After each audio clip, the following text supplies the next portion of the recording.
You can use your firestick TV remote in order to navigate between different menus, or you can use this wireless keyboard in order to access different menus on your firestick TV. So today's video is about how to connect or pair a wireless keyboard using the firestick TV, and it's a very easy and quick guide.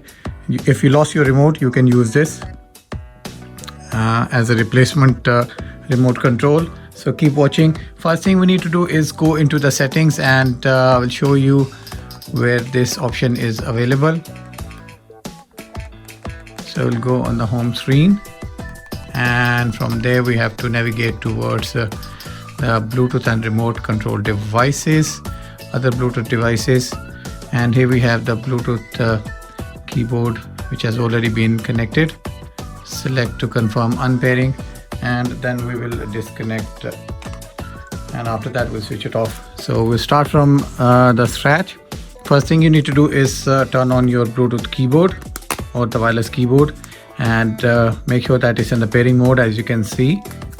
And then after that you have to click on add Bluetooth devices. Wait for the system to find the discoverable devices. So here we have Bluetooth keyboard, pairing the device. It will ask you to enter the code, and there we go. Type on 313707 313707, and when you click enter, the Bluetooth keyboard is connected, device connected, Bluetooth keyboard is now connected, and then you can simply use this. So here we have a working wireless keyboard instead of your physical firestick TV remote control. So if you like this video, do let us know in the comment section below, and I'll see you soon with another video. Till then, take care. Bye bye.